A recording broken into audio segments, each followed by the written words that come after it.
headlights cut through the fog like twin blades, slicing open the belly of night.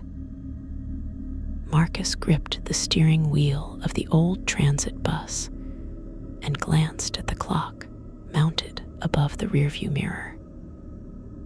11:45, 15 minutes until his shift truly began. 15 minutes until the town emptied itself into his care, and he ferried the remnants of humanity out into the darkness beyond. He had been driving the last bus out of Millbrook for 7 years. 7 years of strange passengers and stranger rules. 7 years of keeping his mouth shut and his eyes forward. The job paid well, better than any other driving position in 3 counties.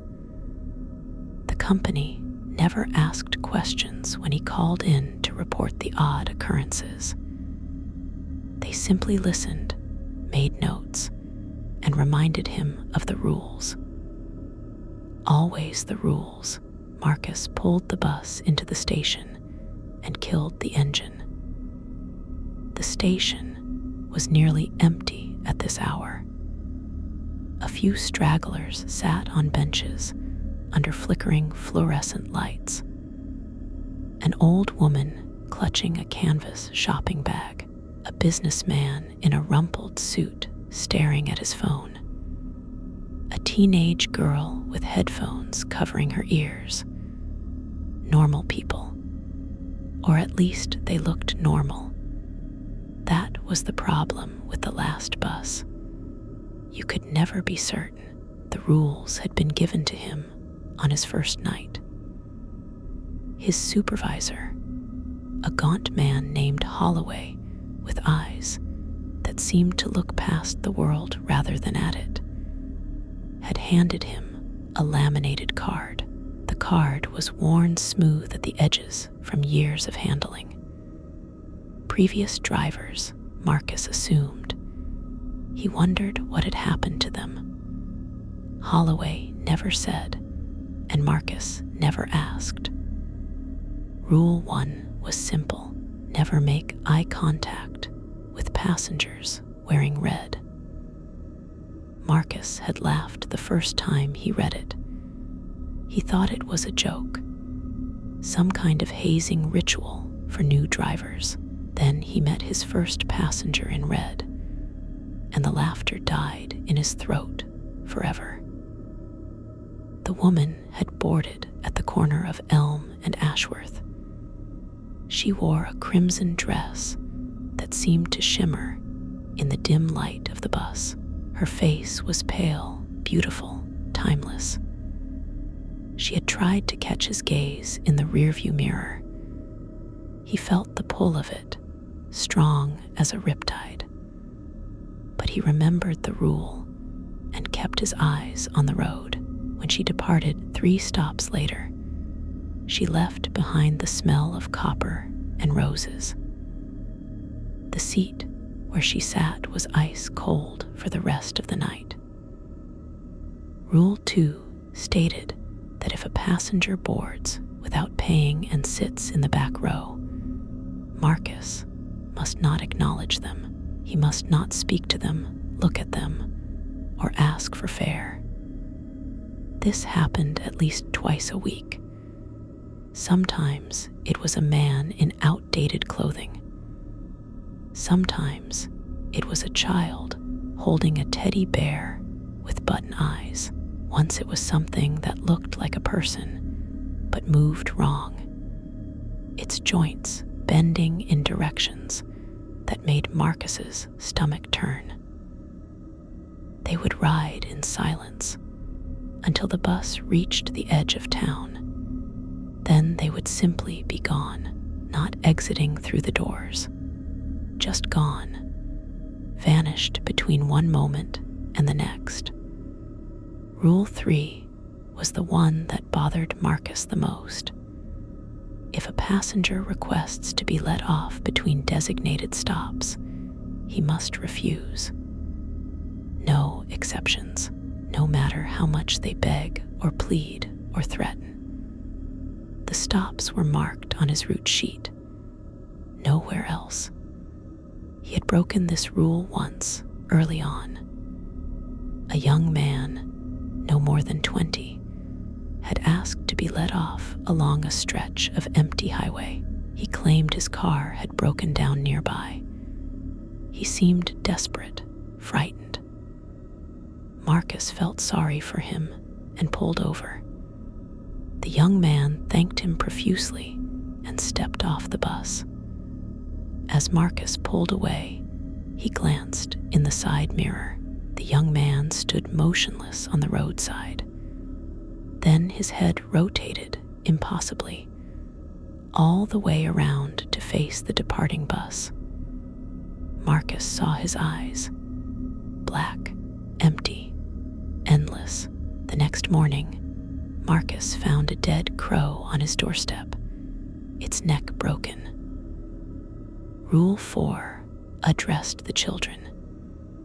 If children board alone after midnight, Marcus must count them. If there are more children when they exit than when they entered, he must not react. He must simply continue driving. This rule made his skin crawl. What kind of children multiplied? What kind of world allowed such things? But he had witnessed it. 3 children boarded at Main Street. Quiet children with downcast eyes. When they departed at the old church on Willowbrook Road, there were 5 of them. Same clothes, same faces, 5 identical versions of the same 3 children. They filed off the bus in perfect silence, and Marcus forced himself to stare straight ahead until they disappeared into the churchyard. Rule 5 was mercifully straightforward. Never turn on the interior lights after the town limits. Darkness was safety. Darkness was sanctuary. The things that rode the last bus out of town did not like to be seen clearly. They existed best in shadows and peripheral vision. To illuminate them fully was to invite their attention, and their attention was something no living person wanted. Marcus checked his watch. Midnight. Time to begin. He opened the doors and started the engine. The old woman shuffled aboard first, dropping exact change into the fare box. She smiled at him with too many teeth, but her clothes were blue. So he smiled back carefully and gestured to the seats. The businessman followed, tapping his card against the reader without looking up from his phone. The teenage girl was last, slouching down the aisle to claim a seat near the back. Normal enough. For now, Marcus pulled out of the station and began the familiar route through town. Millbrook at midnight was a different place than Millbrook during the day. Storefronts that seemed cheerful in sunlight became hollow and watching after dark. Streets that bustled with traffic lay empty and silent. Even the streetlights seemed dimmer, their glow weak and anemic. At the corner of 5th and Morrison, a man in a red jacket waited at the stop. Marcus felt his pulse quicken. Red, Rule 1. He pulled up and opened the doors. The man climbed aboard and fed bills into the fare box. Marcus kept his eyes locked on the windshield. He could see the man in his peripheral vision, a crimson blur moving down the aisle, could feel the weight of the man's gaze on the back of his neck. The urge to look, to meet those eyes, was almost overwhelming. His hands tightened on the wheel until his knuckles went white. The man sat down somewhere in the middle of the bus. Marcus exhaled slowly and put the vehicle in gear. They rolled through the downtown area and out toward the residential neighborhoods. Here, the houses sat back from the road, separated by deep lawns and old trees. Windows glowed yellow with late-night television or reading lamps. Normal life. Safe life. Marcus envied the people in those houses. They had no idea what rode the roads after midnight, what moved between the shadows, what paid the fare and took a seat. At Oakmont Avenue, a woman stood waiting. She wore a long coat despite the mild temperature. As Marcus pulled up, she lifted her head and he saw her face. Young, pretty, completely normal. She boarded and paid, then took a seat across from the old woman. They did not acknowledge each other. Passengers on the last bus rarely did. Some unspoken understanding kept them separate, isolated, each locked in their own private darkness. The route wound through the suburbs and began to climb into the hills at the edge of town. The houses grew sparse. The streetlights ended. Now there was only the bus, its headlights, and the vast pressing darkness of the countryside beyond. This was where things usually started to happen. This was where the rules became necessary. A stop sign appeared in the headlights. Marcus slowed and checked his route sheet. Hillcrest Road. There should be a stop here. He pulled the bus over and opened the doors. Nothing. No one waiting. He waited the required 30 seconds, then closed the doors and continued on. Sometimes the stops were empty. Sometimes they were not. You never knew until you arrived. The road narrowed. Trees crowded close on both sides, their branches forming a tunnel of darkness overhead. Marcus switched on the fog lights. In the rearview mirror, he could see his passengers. The old woman stared out the window at nothing. The businessman still gazed at his phone, his face lit by its pale glow. The teenage girl slept, or appeared to sleep, her head resting against the window. The man in red sat motionless, and Marcus was careful not to let his eyes linger on that crimson shape. The normal-looking woman sat with her hands folded in her lap, serene and still. Another stop approached. Marcus recognized it. The corner of Hillcrest and Ravenswood. This was a bad stop. Things often boarded here. He slowed the bus and pulled over, his stomach tight with apprehension. The doors hissed open. For a moment, nothing happened. Then he heard footsteps on the pavement. Small footsteps. A child. The boy who climbed aboard looked about 8 years old. He wore pajamas and carried a stuffed rabbit. His feet were bare. He did not pay. He did not look at Marcus. He simply walked down the aisle and sat in the back row. Rule 2. Do not acknowledge. Marcus said nothing. He closed the doors and drove on, his heart hammering against his ribs. In the mirror, he could see the boy sitting alone in the last row. The stuffed rabbit was missing one eye.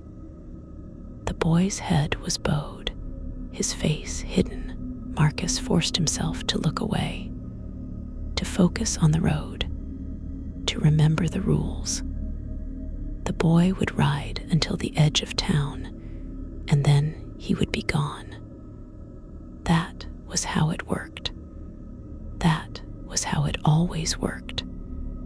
The bus climbed higher into the hills. The trees thinned and gave way to open fields on either side. In the darkness, Marcus could see nothing beyond the reach of the headlights. Just blackness, endless and complete. He knew there were farms out here, houses, barns, but at night they were invisible, swallowed by the dark. A figure appeared at the side of the road. Marcus saw it at the last moment and hit the brakes. The bus shuddered to a stop. A man stood in the gravel shoulder, waving his arms. He looked panicked, desperate. Marcus's hand moved toward the door control, then stopped. This was not a designated stop. Rule 3. He stared at the man through the windshield. The man ran forward and pounded on the door. "Let me on. Please, I need help." Marcus shook his head and pointed to the route map posted by the door. The man's face twisted with anger. He pounded harder. "You have to let me on. I have money. I will pay." Marcus kept shaking his head. The man's eyes were wild, pleading. But Marcus had learned his lesson, had seen what happened when you broke the rules. He put the bus in gear and pulled away. In the side mirror, he watched the man dwindle into the darkness behind them, watched him until he was nothing more than a faint shape, then nothing at all. Marcus's hands were shaking. The next stop was Crossroads Market, an old gas station and convenience store that had been closed for years. The building sat dark and abandoned, its windows boarded up, its parking lot cracked and overgrown with weeds. But there was still a bus stop sign here, so Marcus pulled over. He did not expect anyone to board. No one had boarded here in months. The doors opened. A woman stepped out of the darkness and climbed aboard. She was elderly, dressed in clothes that looked decades out of fashion. A long skirt, a cardigan with pearl buttons. Her hair was white and pinned up in an elaborate style. She smiled at Marcus and dropped coins into the fare box. Old coins.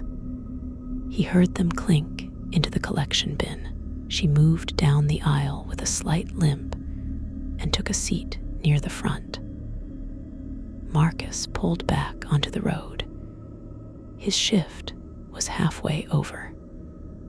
Another hour, and he would reach the final stop at the edge of town. Another hour, and he could return to the station, park the bus, and go home to his apartment where the lights were bright and the doors had locks, and nothing impossible could reach him. Another hour, the woman in the old-fashioned clothes began to hum.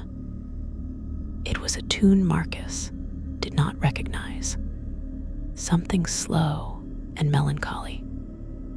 None of the other passengers reacted. The businessman continued staring at his phone. The teenage girl remained asleep. The old woman in blue kept gazing out the window. The normal-looking woman sat motionless. The man in red was a silent crimson presence that Marcus refused to acknowledge, and in the back row, the boy in pajamas sat with his broken rabbit. The humming grew louder. Marcus gripped the wheel tighter. This was not in the rules. What did you do when a passenger started humming? Was it allowed? Was it dangerous? He did not know. Holloway had never mentioned humming. He decided to do nothing, to drive and wait and hope that the humming stopped. It did not stop. It grew into singing. Soft words in a language Marcus did not understand. The melody was haunting, beautiful, and deeply unsettling. It seemed to fill the bus, to seep into his bones. He felt his eyes growing heavy, his head nodding forward. No, he could not sleep. He was the driver. He had to stay awake. He bit down hard on his tongue, and the pain cleared his head. The singing continued, but he forced himself to focus on the road, on the white line dividing the lanes, on staying awake and alert. Another stop, Meadowlark Lane, a residential area, though the houses here were old and run down. Several looked abandoned. Marcus pulled over and waited. The singing stopped. The elderly woman stood and walked to the front of the bus. She paused beside Marcus and looked down at him. Her eyes were cloudy with age, but there was something else in them too, something ancient and knowing. "Thank you, driver. You have a strong will." Marcus nodded, but said nothing. The woman descended the steps and disappeared into the darkness. He closed the doors and continued on. In the fare box, the coins she had dropped were gone. Only a few dead leaves remained, brown and brittle. Marcus swallowed hard and drove faster. The bus passed through a stretch of dense forest. The road here was winding and treacherous, full of hairpin turns and steep grades. Marcus had to slow down, had to concentrate on keeping the bus on the pavement. The trees pressed close on both sides, their branches scraping against the roof and windows.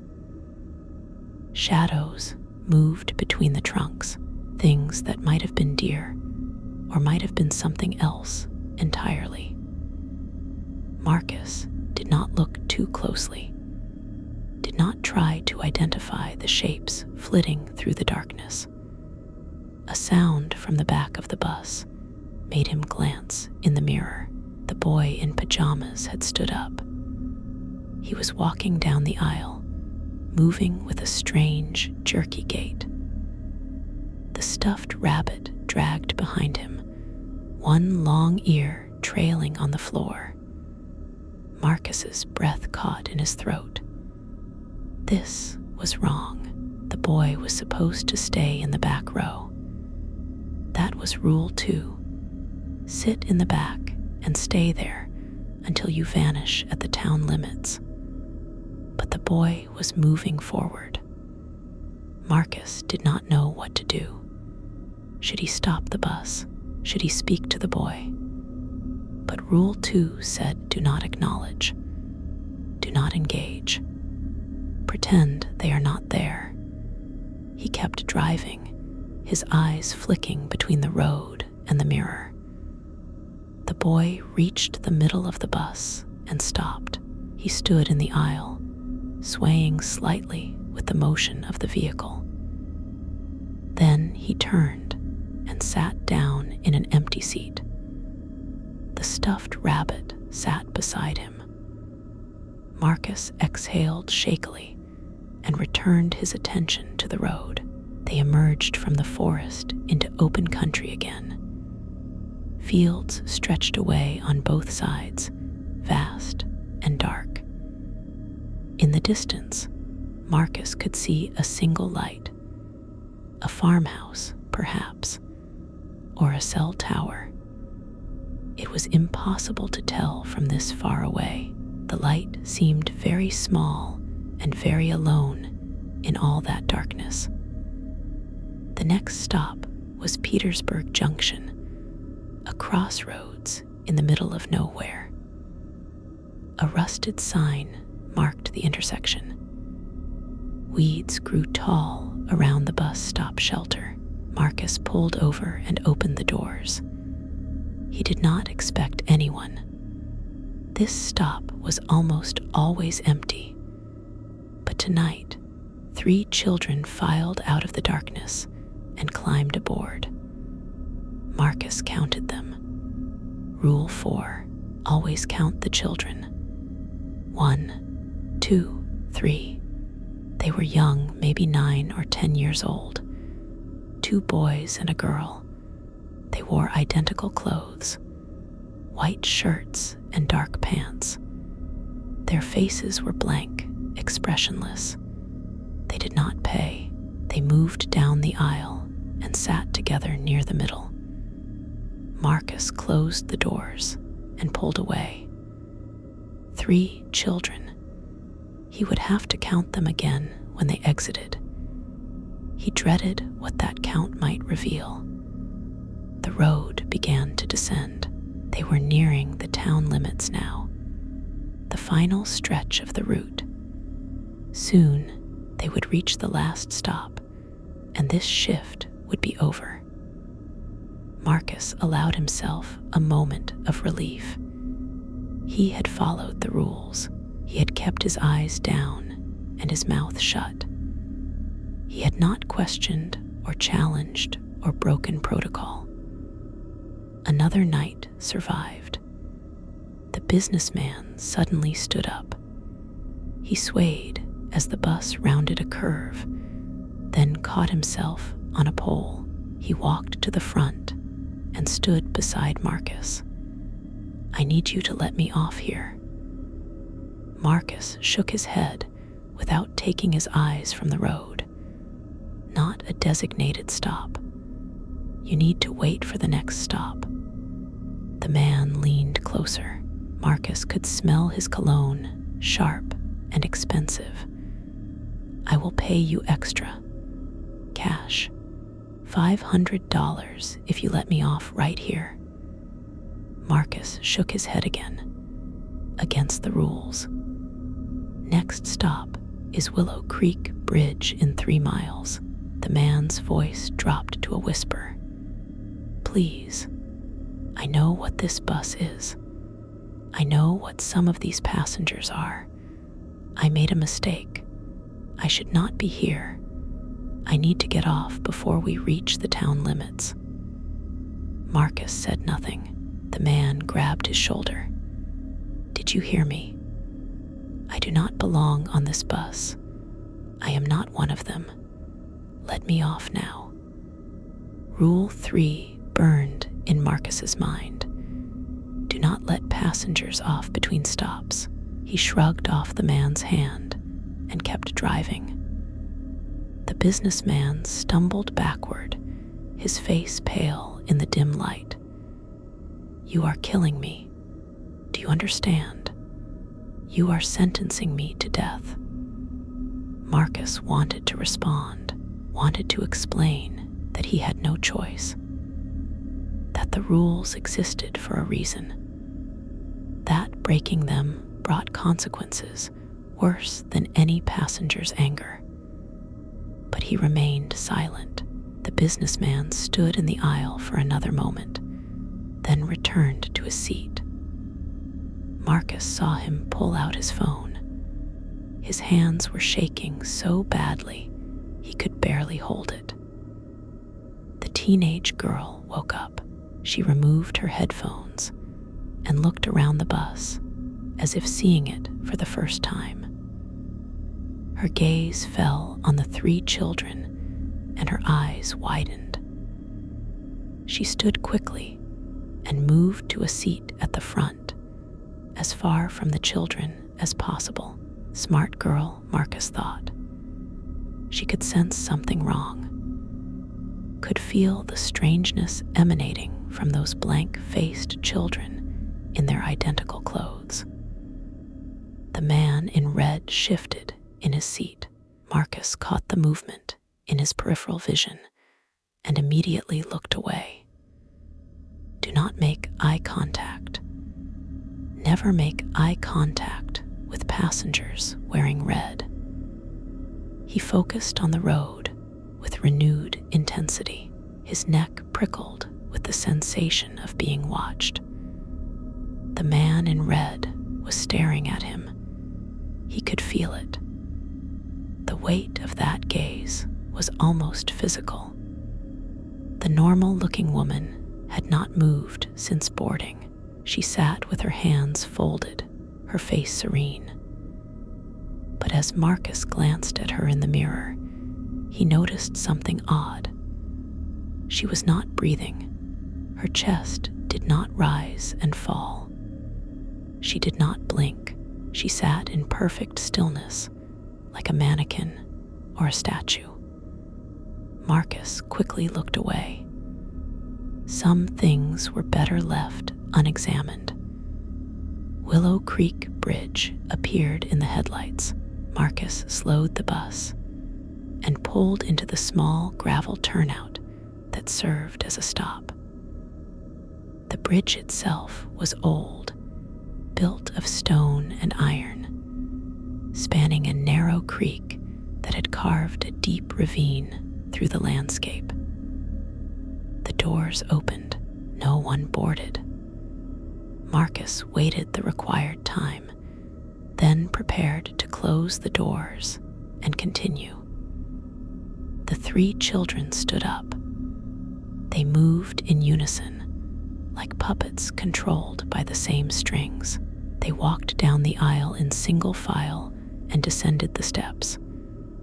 Marcus counted them. 1, 2, 3, 4, 5, 6, 7. 7 children stepped off the bus.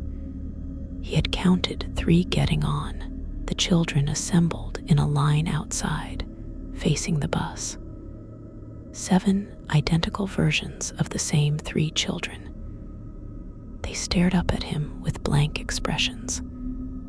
Then, as one, they turned and walked toward the bridge. The darkness swallowed them. Marcus sat frozen, his hands locked on the wheel. 7 children where there should have been 3. Rule 4 played through his mind. Do not react. Simply continue driving. He forced his hands to move, forced himself to close the doors, and put the bus in gear. Do not react. Do not acknowledge. Just drive. The bus rolled across the bridge. The old stones rumbled beneath the tires.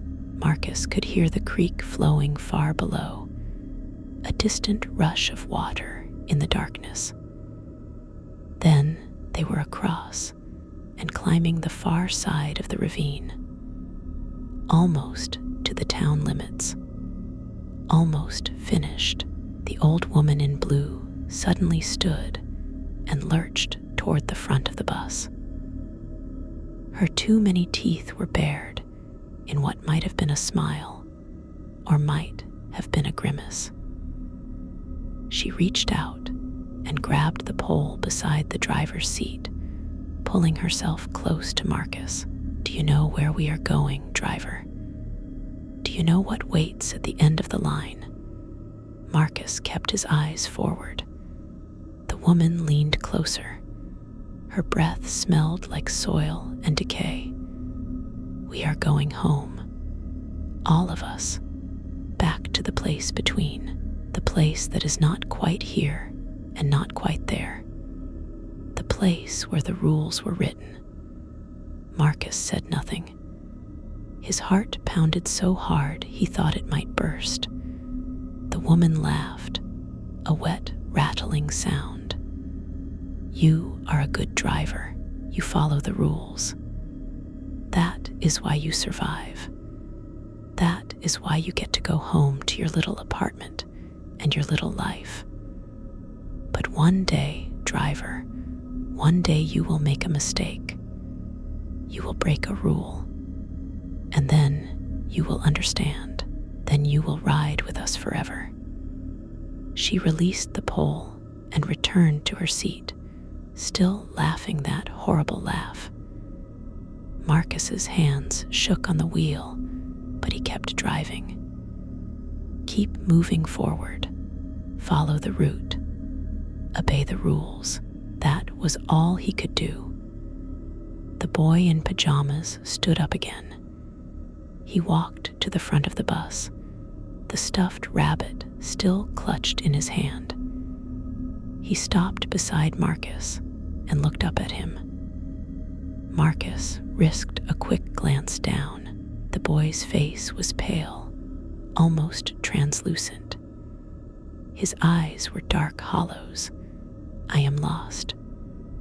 The boy's voice was a whisper, barely audible over the rumble of the engine. I have been lost for so long. I cannot find my way home. Marcus wanted to respond, wanted to offer comfort or direction or something. But Rule 2 was absolute. Do not engage with passengers who board without paying and sit in the back. The boy waited for a response that did not come. After a long moment, he turned and walked back down the aisle. He sat in his original seat in the back row and did not move again. The final stop approached, the edge of town. A weathered sign marked the boundary. Beyond it, the road continued into the next county, but Marcus's route ended here. The bus stop was nothing more than a wooden post with a peeling route number nailed to it. Marcus pulled over and opened the doors. The businessman bolted from his seat and ran down the aisle. He practically fell down the steps in his haste to exit. He stumbled into the gravel and kept running, disappearing into the darkness beyond the reach of the headlights. Marcus watched him go. Would he make it? Would he escape whatever fate he feared? Marcus would never know. The teenage girl stood and made her way to the front. She glanced back at the remaining passengers, then looked at Marcus. Her eyes were frightened, but she said nothing. She descended the steps and walked away at a brisk pace, staying in the light of the street lamps as long as possible. The normal-looking woman, who did not breathe, rose from her seat. She moved with eerie smoothness, gliding rather than walking. She passed Marcus without looking at him and stepped off the bus. She stood in the road for a moment, perfectly still, then began walking away. After a dozen steps, she simply faded. One moment she was there, the next she was gone, as if she had been nothing more than morning mist burned away by the sun. The man in red stood. Marcus immediately fixed his gaze on the far side of the windshield. He heard footsteps, heard the man approach, felt him stop right beside the driver's seat. The silence stretched out, heavy and suffocating. Then the man spoke. "You did well tonight." The voice was cultured, elegant, with an accent Marcus could not place. It seemed to come from everywhere at once. "You always do well. You are one of the few who truly understand the importance of the rules. That is why you have lasted so long. That is why you will continue to last." The man walked down the steps and off the bus. Marcus kept staring straight ahead, kept his eyes locked on the meaningless darkness beyond the windshield. He heard the man's footsteps on the gravel, heard them fade into silence. Only when he was certain the man was gone did he allow himself to breathe. The old woman in blue remained in her seat. The boy in pajamas remained in the back row. Marcus checked his route sheet. These passengers had not exited at the final stop. That meant they would ride with him back to the station, back through town, back into the bright lights and normal streets where such things should not exist, but somehow did. Marcus closed the doors and turned the bus around. The return trip was always easier. The rules were less strict once the bus turned back toward town. The things that rode out into the darkness rarely caused trouble on the return journey. They were satisfied, perhaps, or simply tired. Marcus did not know and did not ask. They rolled back across Willow Creek Bridge. The old woman hummed tunelessly to herself. The boy sat motionless with his rabbit. Marcus drove and tried not to think about the businessman running through the dark. Tried not to wonder what the man in red had meant. Tried not to imagine what would happen if he ever broke the rules.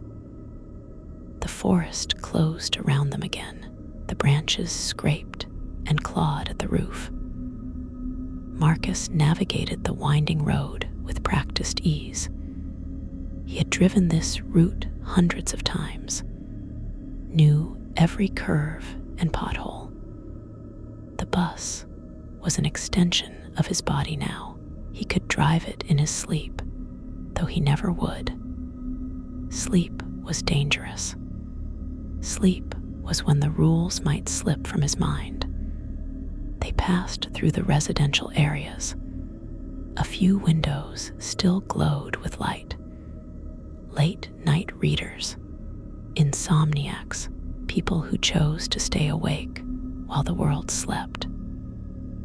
Marcus envied them their safe houses and locked doors. Their ignorance of what moved through the streets after midnight. Their freedom from rules. The old woman stood and walked to the front. She reached into her canvas bag and pulled out an apple. She offered it to Marcus. He shook his head. "No, thank you, ma'am." The woman smiled with her too many teeth. "Wise choice, driver. Wise choice indeed." She dropped the apple back into her bag and descended the steps. They were in the downtown area now, still several blocks from the station. This was not a designated stop, but Marcus said nothing. He simply opened the doors and let her go. Some rules only applied on the outbound journey. The woman shuffled off into the darkness and was gone. Now only the boy remained.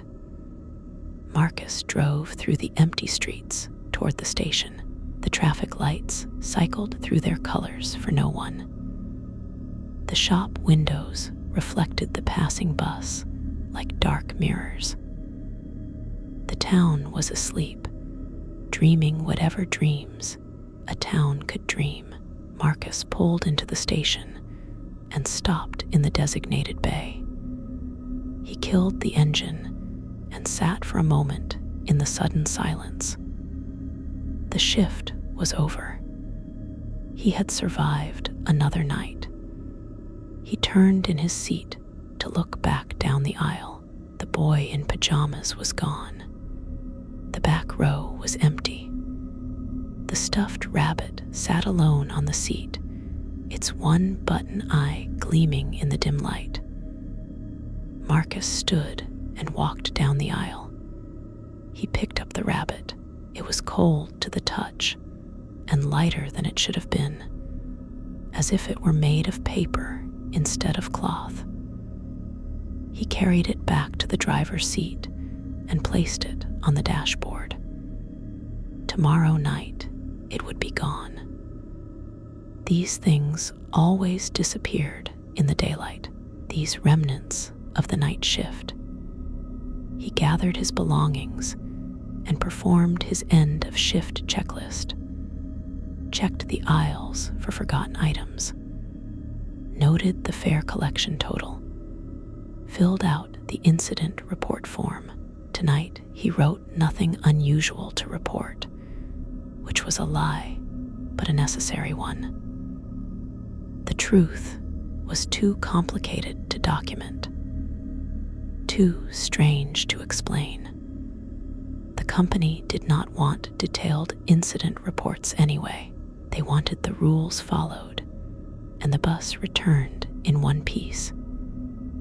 Everything else was silence and discretion. Marcus locked the bus and walked to his car. The parking lot was empty except for 2 other vehicles belonging to the day shift drivers who would arrive in a few hours. The sky above was still dark, but beginning to lighten at the edges. Dawn was coming. The normal world would wake soon. People would go about their ordinary lives, never knowing what traveled the roads while they slept. He drove home through the quiet streets. His apartment was on the 3rd floor of a building near the center of town. Small but comfortable. His refuge. He unlocked the door and stepped inside, turning on every light as he moved through the rooms. He needed brightness after hours of darkness. Needed the mundane reality of electric bulbs and white walls to remind him that the normal world still existed. He made coffee and stood at the kitchen window, watching the sunrise. The town looked peaceful in the growing light. Church steeples and rooftops emerging from shadow. Trees swaying gently in a morning breeze. No hint of the strangeness that ruled the night.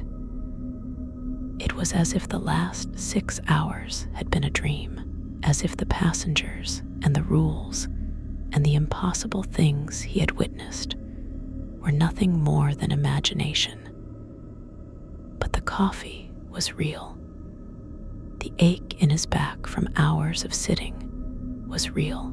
The memory of the boy's hollow eyes, and the man in red's elegant voice, and the children multiplying as they left the bus was real. All of it was real, no matter how much the daylight tried to convince him otherwise. Marcus showered and changed into clean clothes. He would not be able to sleep yet. He was too wired, too full of adrenaline from the night's events. Instead, he sat on his couch and turned on the television. Morning news programs flickered past. Weather reports and traffic updates and cheerful banter between hosts. The ordinary business of an ordinary day. He thought about the businessman who had run into the darkness. Had the man made it to safety? Or had something caught him out there beyond the reach of the lights? Marcus would probably never know. Passengers who exited the bus vanished from his life completely. He never saw them again, never learned their fates. It was better that way, cleaner, less complicated. His phone buzzed. A text message from Holloway. Simple and direct as always. Route completed. Report filed. Next shift tonight at midnight. Marcus set the phone aside. 5 nights a week, he drove the last bus out of town. 5 nights a week, he followed the rules and ferried the strange passengers to the edge of darkness. 2 nights off to rest and pretend that his job was normal, that he was just another driver for the Municipal Transit Authority, that nothing unusual ever happened. He dozed on the couch for a few hours, the television still murmuring in the background. When he woke, it was late morning. The sun was bright and warm. The town outside his window bustled with activity. Cars and pedestrians and the ordinary chaos of daylight life.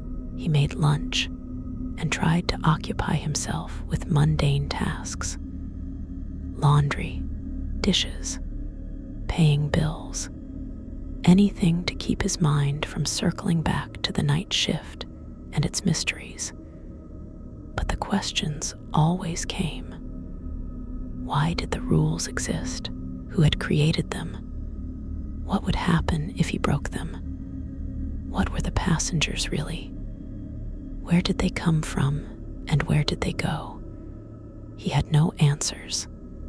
Holloway had no answers, or if he did, he never shared them. The job was simple: follow the rules, drive the route, ask no questions, survive. Evening arrived, and Marcus forced himself to eat dinner. He needed to keep his strength up. The night shift was physically and mentally exhausting. He changed into his work uniform and gathered his keys. Midnight would come soon. The bus would be waiting. The passengers would board. The rules would govern everything. He wondered how much longer he could do this. 7 years already. How many more years before something went wrong? Before he made a mistake? Before exhaustion or carelessness or simple bad luck caused him to break a rule? The old woman's words echoed in his mind. One day you will make a mistake. One day you will ride with us forever. Marcus pushed the thought away. He could not afford to be afraid. Fear led to mistakes. Mistakes led to consequences. He had to stay focused, had to remain vigilant. The rules were his protection. As long as he followed them, he would be safe. As long as he kept his eyes down and his mouth shut and his attention on the road, he would survive another night. He drove back to the station as the sun set. The sky turned orange and red, then purple, then black. Stars emerged one by one. The moon rose, a pale disk hanging low over the hills. The town transformed in the gathering darkness, became something different, something older, something that remembered when the night was more dangerous than it was now. The station was empty when Marcus arrived. He parked his car and walked to the bus. It sat in its bay like a sleeping beast, old and worn but reliable. He climbed aboard and started his pre-trip inspection, checked the tires and brakes and lights, made sure the fare box was empty and ready, adjusted the mirrors, placed his route sheet on the clipboard by his seat. The stuffed rabbit was gone from the dashboard. He had known it would be. These things always disappeared in the light, only to return again when darkness fell. The cycle repeated endlessly, night after night, week after week, year after year. Holloway appeared at the door of the bus. He climbed aboard and stood beside Marcus. His gaunt face was unreadable as always. Quiet night last night. No major incidents. Marcus nodded. Holloway handed him a new laminated card. The rules. Marcus took it and noticed that something had changed. There was a new rule at the bottom. Rule 6. If you hear knocking from beneath the bus while driving, do not stop. Do not investigate. Continue to the next designated stop and inform dispatch immediately. Marcus looked up at Holloway. Is there something I should know? Holloway's expression did not change. Just a precaution. Follow the rules and you will be fine. He turned and descended the steps. Marcus watched him walk away across the parking lot and disappear into the station office. A new rule. That meant something had changed. Something new was riding the routes. Something that required an additional precaution. Marcus placed the new card in his visor where he could see it easily. 6 rules now instead of 5. He wondered how many rules previous drivers had worked with. How many rules had been added over the years as new phenomena were encountered. How many more rules would be added before he finally quit or retired or broke one and suffered the consequences. The clock above the mirror read 11:55. 5 minutes until midnight. 5 minutes until his shift began. Marcus took a deep breath and settled into his seat. He placed his hands on the wheel and stared out at the empty station. The fluorescent lights flickered. In the distance, he could hear a dog barking.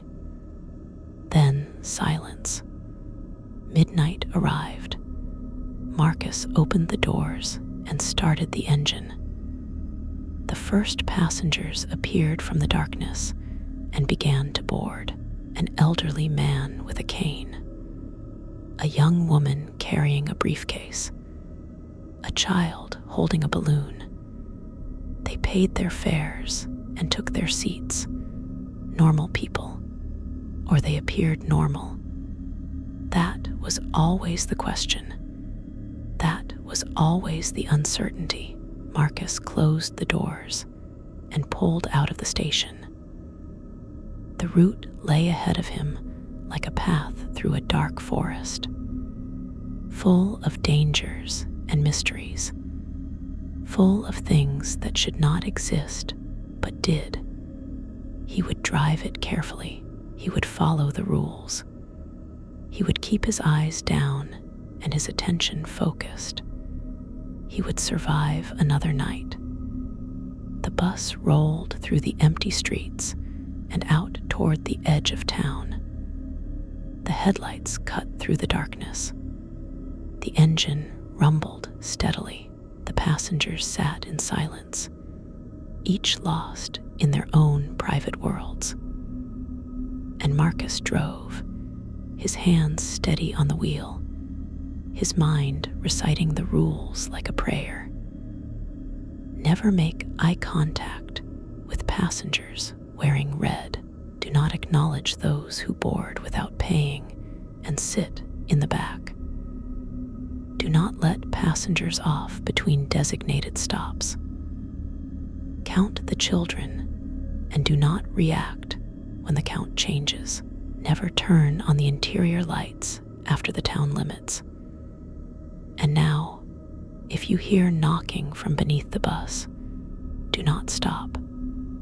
6 rules, 6 commandments, 6 barriers between Marcus and the chaos that lurked in the darkness, 6 promises he had made to himself and his employers, and whatever powers governed the night. 6 chances to survive. 6 ways to avoid becoming another story whispered among the next generation of night shift drivers. The night stretched ahead, full of stops and passengers and things that moved in the shadows. Marcus drove into it without hesitation, because that was his job. That was what he did 5 nights a week, year after year. He drove the last bus out of town. He ferried the strange and the lost and the impossible to the edge of darkness. He followed the rules, and he survived. That was all anyone could ask. That was all he could give. One more night, one more shift, one more journey into the dark.